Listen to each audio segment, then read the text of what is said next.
ميزامي كي تشوفوا هاد اللعبة ان شاء الله تعجبكم.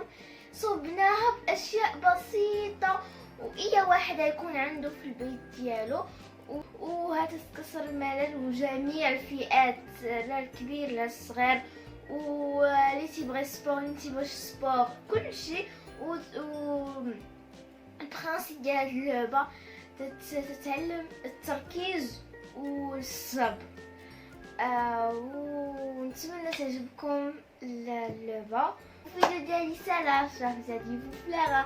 N'hésitez pas de faire beaucoup de likes, des commentaires et surtout s'abonner à la chaîne et surtout فعلوا الجرس يكون كل جديد.